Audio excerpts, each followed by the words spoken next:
Boa noite a todos. O Mestre Jesus, o amigo incondicional das nossas almas, possa nos auxiliar e nos abençoar na noite de hoje para refletirmos acerca dessa palavra que o Espiritismo toma por bandeira e que, segundo Manuel Filomeno de Miranda, todos nós vamos compreender um dia este princípio lógico, coerente, que está na natureza e que vibra dentro de nós. Esta palavra que o Espiritismo traz para completar os ensinos do Cristo, que ele nos deixou há 2000 anos. Então, naquela época em que o mundo estertorava em guerras, naquela época em que nós vivíamos na floresta densa das nossas imperfeições, do ódio, das guerras, do egoísmo, do interesse pessoal, de todos aqueles defeitos que aniquila e que chumba o homem na terra. Naquela época, da mesma forma em que os religiosos falavam e comentavam da vinda desse homem, desse Salvador, e que nós aguardávamos esse herói para nos salvar e nos tirar do jugo, que nada mais era do que as nossas próprias imperfeições, do mal que carregávamos dentro de nós, naquela sombra, naquela floresta densa, naquela época em que a dominação, as conquistas mundanas tomavam conta do interesse, do pensamento humano. Houve uma época de paz, uma época de alegrias, uma época que acalmou-se. Parece que uma onda de amor tomou conta no mundo. E aqueles dominadores, aqueles conquistadores sanguinolentos não sabiam que estava programado para descer ao orbe simplesmente o nosso governador, o príncipe da paz, o governador espiritual do planeta Terra, estava se preparando para vir e ter conosco, andar lado a lado conosco. Naquela época subiu ao poder Caio Júlio César Otávio, o Otaviano, aquele que nós acostumamos chamar de Augusto, e que nós devemos o mês de agosto a este homem, um homem doente do corpo, franzino. Parece que todos os homens que dão uma mensagem de paz e de amor têm o corpo franzino, um corpo frágil. Ele era doente do corpo físico. E aquele homem subiu ao poder. Apesar de todas as contrariedades do mundo, ele subiu ao poder e o mundo assistia naquela época àquela harmonia, aquela onda harmônica que se trazia e que se fazia no mundo. Com aquelas poesias, ele ouvia, por exemplo, Humberto de Campos dizia da composição de Horácio, quando ele ouvia Horácio declamando: ó sol fecundo, que com o teu carro brilhante abres e fechas o dia, que surge sempre novo e sempre igual, que nunca possas ver algo maior do que Roma. E é nesse clima que ele chorava de alegria, que se fazia aquele tempo, aquela época, e o solo maior a maior comprovação da divindade vital no firmamento terrestre chama-se o Sol. O Sol nos dá o calor, a iluminação, a fotossíntese para que tudo verdeje na face da Terra. Mas o Sol que viria iluminar as nossas consciências, que viria para nos trazer, era o próprio Mestre.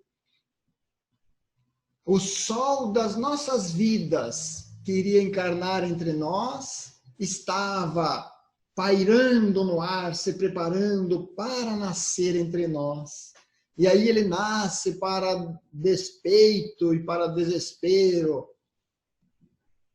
de todos, como uma simplicidade que ninguém entendia. Numa estrebaria, serviu como o coxo dos animais, como o seu berço. Mas naqueles braços amorosos de Maria, ele então passou aquele período de criança, passou aquele período amoroso daquele pai que o amava profundamente. E com todo aquele amor familiar, toda aquela alegria que ele transportava de dentro de si, porque trazia dentro de si a condição de pureza, a condição de príncipe da paz, a condição daquilo que agora nós sabemos que é o maior exemplo que nós temos de guia, de modelo. Então, aos 7 anos, ele já dá um show lá para os sacerdotes, ele já dá um show de entendimento da ciência da alma, da psicoterapia, de tudo aquilo que acontece dentro, no coração do ser humano, na alma, naquele país profundo que todos nós possuímos. Ele tinha essa ciência. Então ele vem para proclamar, para anunciar, para dizer de um reino, o reino de Deus. Então quando ele começa aos 30 anos de idade, que ele solta a voz, que ele começa a dizer, a ditar, e a dizer por que ele veio a deixar a sua mensagem, ele logo vai falando desse reino que estaria além túmulo, que estaria na outra vida. Então nós não entendíamos muito aquela colocação dele. A definição é tão lógica, tão simples e tão profunda que nós nos complicamos, porque nós não gostamos da simplicidade. Reino de Deus é a obra divina no coração do homem, ele disse. É uma obra, é divina e é no coração. Então ele explica isso para o sacerdote Hanan, que era o dono da religião, que era o entendido, que tinha aquela hierarquia sacerdotal, que tinha o comando da religião no orbe, que era um sacerdote que morejava, que trabalhava, que convivia no maior templo que nós temos notícia, no maior templo da terra, que era o templo de Jerusalém. Ele então não compreendia por que Jesus trazia aquelas noções tão simples e tão profundas, dizendo que o reino de Deus é uma obra, e é divina, e é no coração do homem. Nós não entendemos até hoje, muitos de nós têm dificuldades para compreender essa colocação tão simplória de Jesus. Então ele zomba de Jesus dizendo, obra divina em tuas mãos. Por acaso você tem algum sacerdote, você tem algum príncipe que te avaliza, você tem quais são os teus companheiros? E daí Jesus diz que os companheiros deles viriam de todos os lados, principalmente os aflitos, os depressivos, os coxos, os cegos, os estropiados, os sofredores. Ele chamava para si uma equipe de trabalhadores que era ralé da terra, que o sacerdote não entendia. E aí ele responde, claro, os tolos e os ignorantes estão por toda parte, claro, esses serão, então, as pessoas que irão te auxiliar, como que zombando, dizendo que era uma obra impossível. Então ele diz, o sacerdote diz, você está construindo uma estátua modelada de lama. Como quem diz assim, você está fazendo uma coisa ilusória, uma coisa que não existe. Como diz o padre Quevedo, né? Isto não existe. Como que você vai construir algo ilusório? Uma estátua modelada de lama? E Jesus então diz, sacerdote, como se ele dissesse hoje para todos nós, meus amigos, não existe mármore, não existe mármore mais formoso, mais belo, mais lindo do que o mármore dos nossos sentimentos. E não há cinzel superior ao da boa vontade. Quando ele proclama essa proposta, ele simplesmente diz para nós, olha, viaja para dentro de você e construa este mundo interno. E só está pedindo para nós a boa vontade sincera, que é de se transformar. Logicamente que nós não entendíamos, e até hoje muitos de nós não entendemos ainda, esta obra divina e interna. Tem um quadro Patti, que o autor colocou à disposição na inauguração. Ele fez um quadro de Jesus batendo numa porta. Todos nós conhecemos esse quadro. E quando então ele coloca Jesus batendo nessa porta, essa porta aparece normal e Jesus batendo na porta do lado de fora. E aí um fulano lá pediu assim, olha, o meu amigo, você pintou o quadro, só que tem alguma coisa errada nesse quadro. Não, o que está errado? Olha para a porta, não tem fechadura. E o artista então explicou, o quadro Patti, que representa Jesus batendo na porta, não tem nada de errado. Está tudo certo. Porque a fechadura é interna e é dos nossos corações. Então é preciso abrir essa fechadura de dentro para fora. Jesus bate a porta exterior por todos os meios que for possível. Hoje nós temos no Espiritismo, é pródigo, no Evangelho. Mas nós precisamos abrir a nossa portinha interna para receber. Isso que ele determinou de obra divina interna no coração do homem.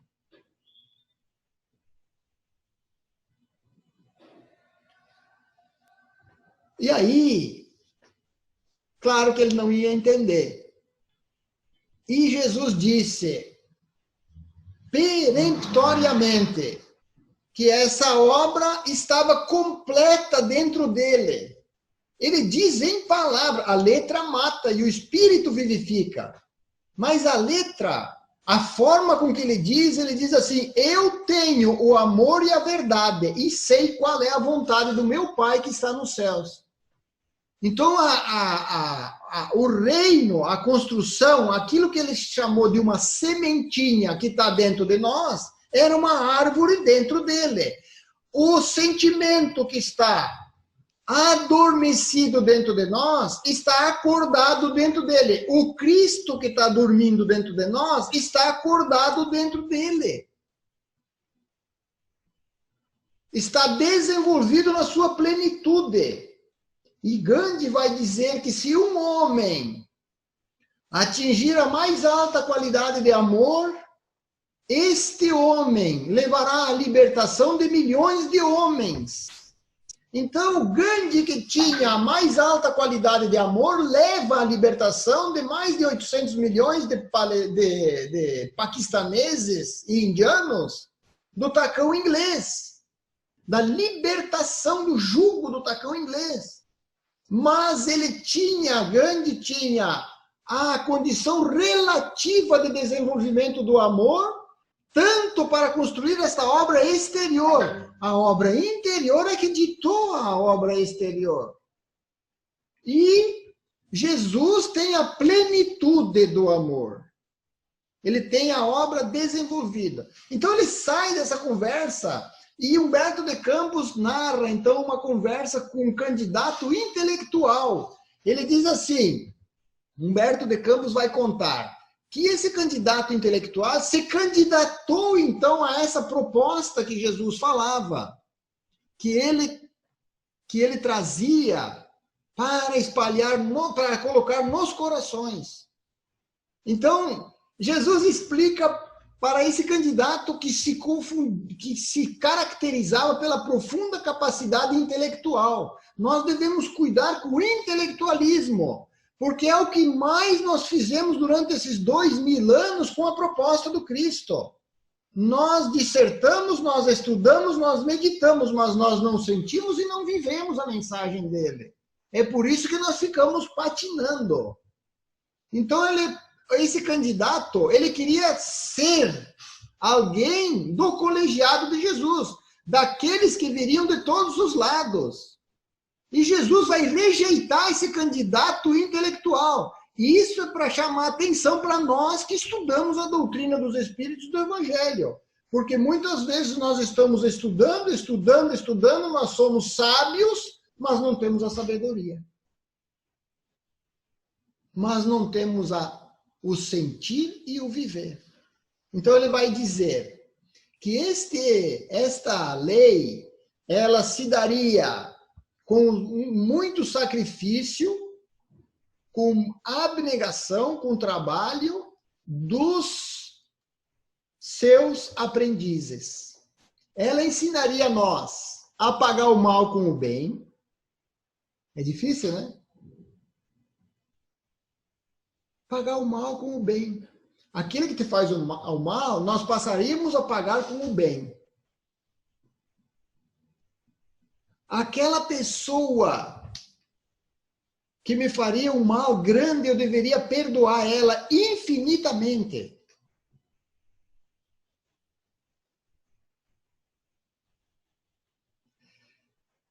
Eu deveria orar pelos meus inimigos, orar pelos que me perseguem e amar os meus inimigos. Gente, é uma virada de polo que é enorme. É uma virada de polo, é uma guinada dentro da pessoa humana de fazer uma viagem interna, de sair da vingança para o perdão, do receber o mal com o mal, do pagar o mal com o mal, e pagar o mal com o bem. Mas ele disse que ele prometeria para nós uma infinita esperança. E ele disse para esse candidato que o Pai Celestial resplandeceria, porque ele igualaria todos nós.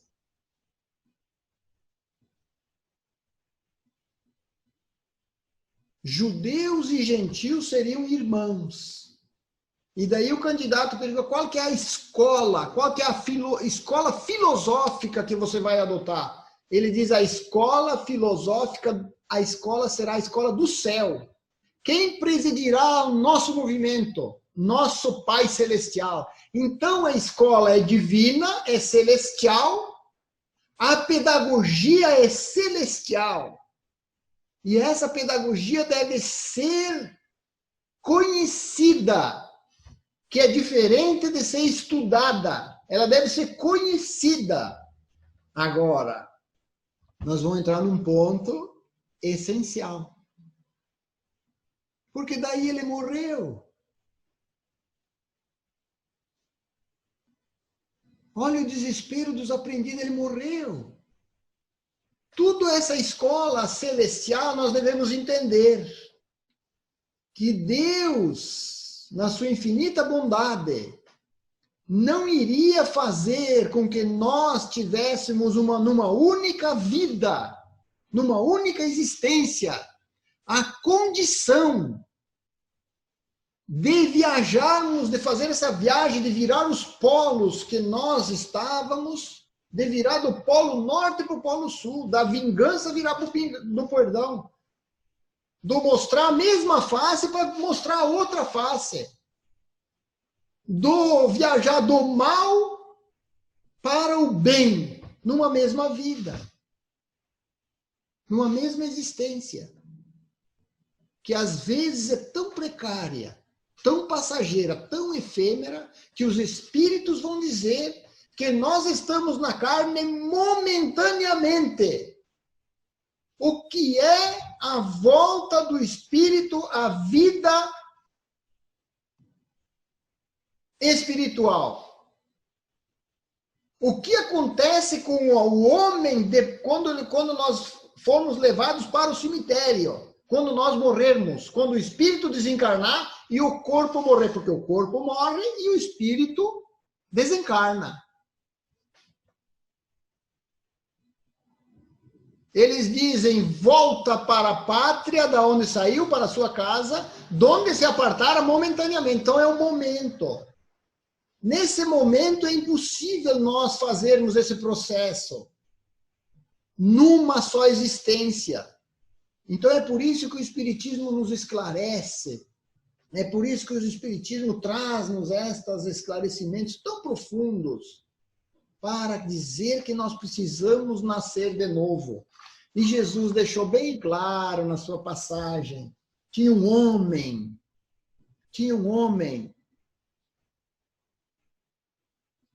chamado Nicodemos. Ele foi conversar com Jesus, porque ele viu aqueles feitos de Jesus, e Jesus falando desse reino de Deus que nós deveríamos aguardar no além-túmulo, nessa nova vida, que o reino de Deus, que não era daquele mundo, que era do outro mundo. Era uma promessa que Jesus fazia e que todos nós, os cristãos, sempre pensamos e que estava no além-túmulo. Esse reino de Deus está depois. É uma construção que vai vir depois. Depois que eu morrer, eu vou ver esse reino. Só que Nicodemos chega para ele e diz assim, olha, isso que você está falando, essa proposta que você está fazendo, só pode vir de Deus. Essa proposta só pode ser divina. Então ele pergunta para Jesus aquilo que todos nós queremos saber. Como que eu faço? O que eu preciso fazer para conquistar esse reino? Para mim ser feliz? O que eu preciso fazer? Qual é o movimento? Quanto que eu tenho que pagar? Qual é o valor? Né? Como nós fizemos, tanto nós fizemos na venda, tem venda de indulgência, promessas, trabalhos. Isso aí está caindo tudo por terra. Porque o sentido está no esforço íntimo, individual e intransferível, está dentro de cada pessoa. Então Jesus responde para Nicodemos, olha, eu vou te dizer uma coisa, Nicodemos. Você não pode conquistar o reino de Deus se você não nascer de novo. É impossível você conquistar isso numa só existência. Aí Nicodemos, logicamente, não ia entender, não entendeu, né? Não entendeu, Nicodemos não entendeu a posição de Jesus. Você precisa nascer de novo. Daí ele diz assim, como que eu vou nascer, eu grande desse tamanho, ir para dentro da minha mãe e nascer de novo? Nesse momento, Jesus estava colocando o princípio que nós tanto estudamos na doutrina dos Espíritos, que era a reencarnação. Estava nascendo um ensinamento novo que era o princípio da reencarnação. Mas Nicodemos não entendeu a colocação de Jesus, porque ele não compreendia a imortalidade da alma. É por isso que Jesus fala, a pedagogia é celeste, é divina, e só pode estar presente com a pluralidade das existências. E nós só podemos compreender que essa construção é atemporal e se faz dentro de nós, se nós entendermos a imortalidade da alma. Se nós compreendermos que nós somos imortais. Porque daí Jesus vai dizer assim, olha, você é um intérprete da lei. Você lê a letra que mata e não está sentindo o espírito que vivifica. Então não adianta eu falar das coisas do céu se você ainda está atrapalhado, se você ainda não consegue entender as coisas da terra. Mas só que agora está simples de nós entender. Então, passado 2 dias para Jesus, 2000 anos para nós, ele envia então esse Consolador que ele mesmo prometeu, para que nós entendêssemos essa lei da reencarnação e que nós devemos trabalhar o nosso espírito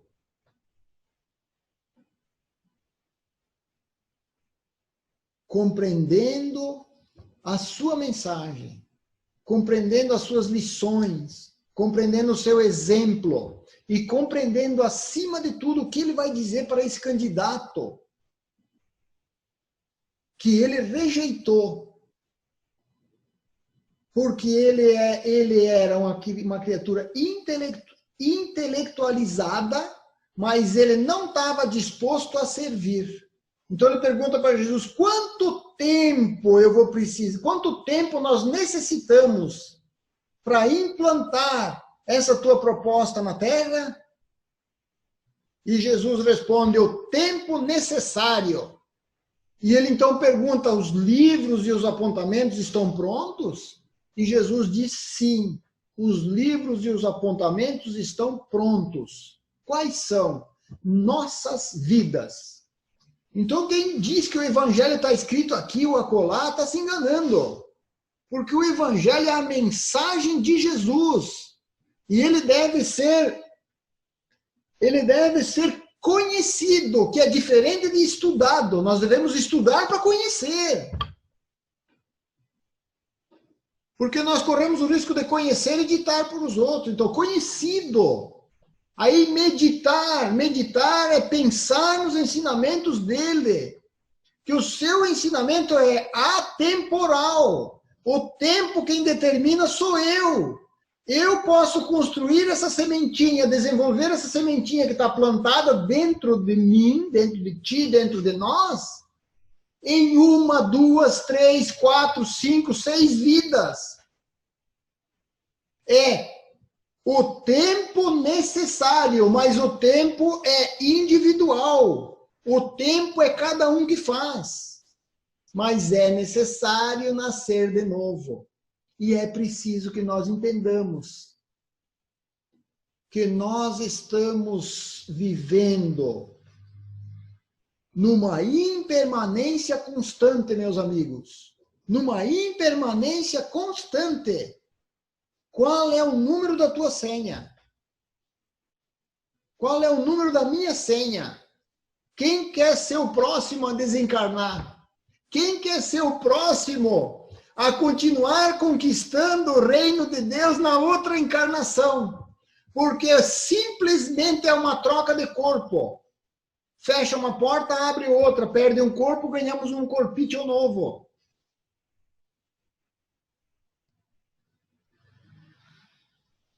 O Espiritismo nos dá esse entendimento.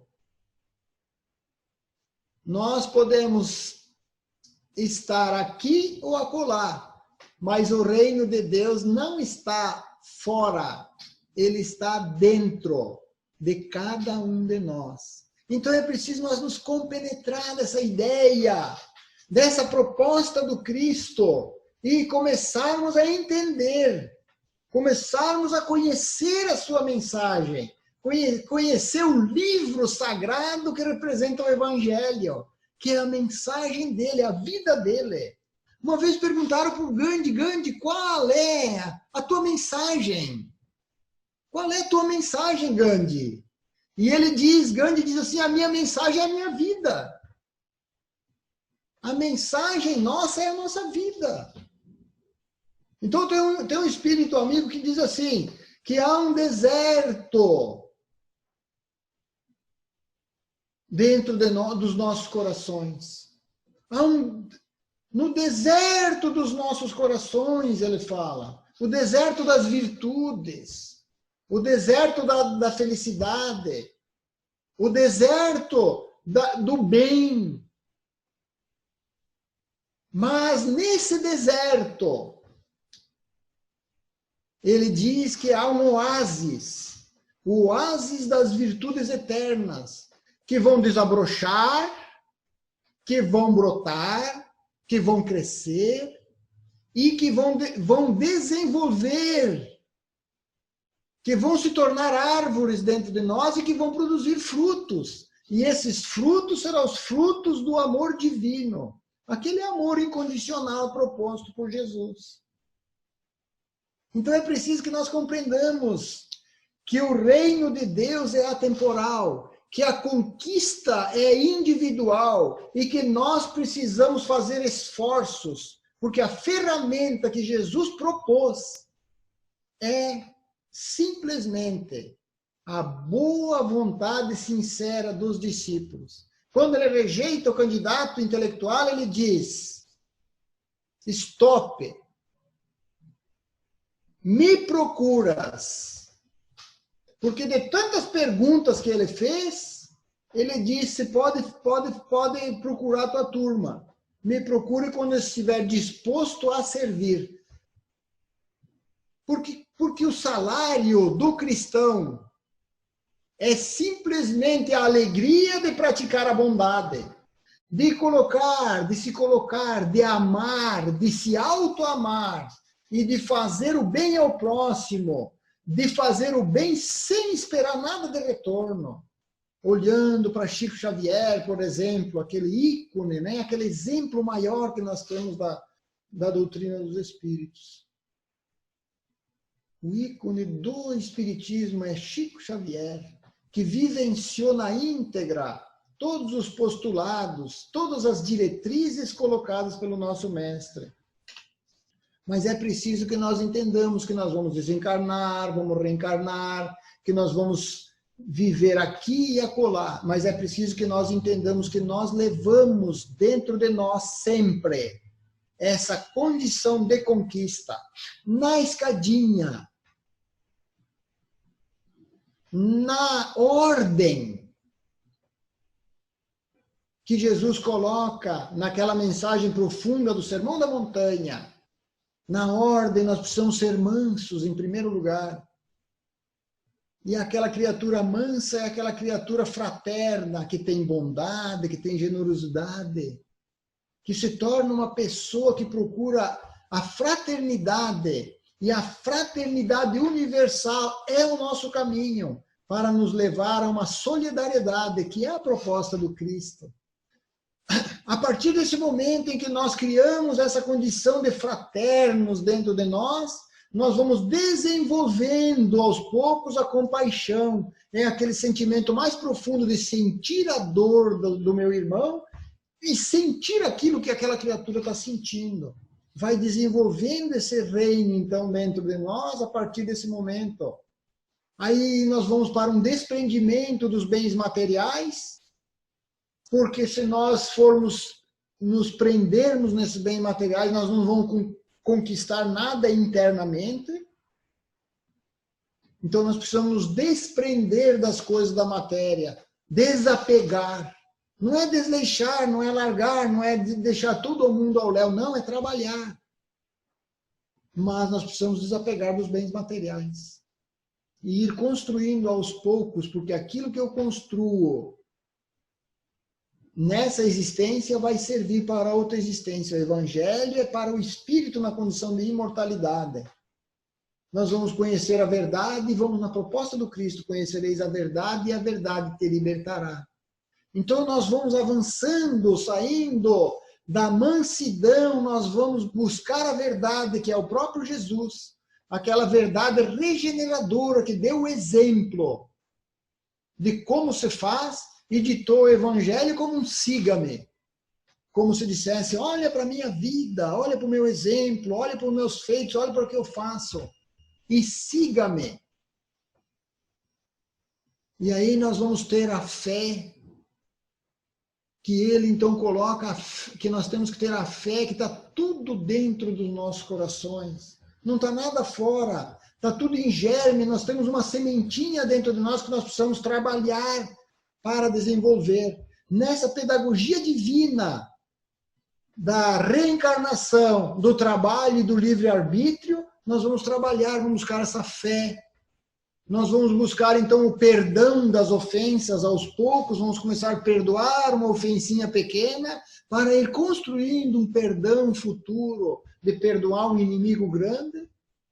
E, por último, para conquistar esse reino divino, ele diz que é a humildade.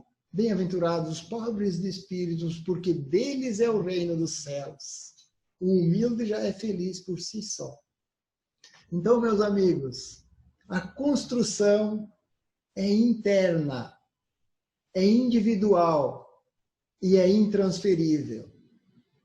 Esse trabalho que nós temos que nos compenetrar e nós precisamos penetrar, viajar para dentro de nós. Esta é a proposta do Cristo. Esta é a proposta do Espiritismo. E a verdade verdadeira, trabalhada pelo Espiritismo para nos levar ao autoencontro, ao autoconhecimento, para daí começarmos essa obra e, quiçá, muitos de nós nessa própria encarnação podem fazer essa transformação tão sonhada, tão esperada pelo Cristo, virar esses polos internos que carregamos da sombra das nossas imperfeições para nós vivermos mais felizes e construirmos esse mundo daí que vem, esse mundo exterior, com a fraternidade universal e a proposta do Cristo de ver-nos, de assistir lá das suas esferas superiores, das mansões celestiais, um mundo regenerado, enobrecido e feliz. Esta é a proposta do Cristo e é o que ele está aguardando de todos nós. Muito obrigado.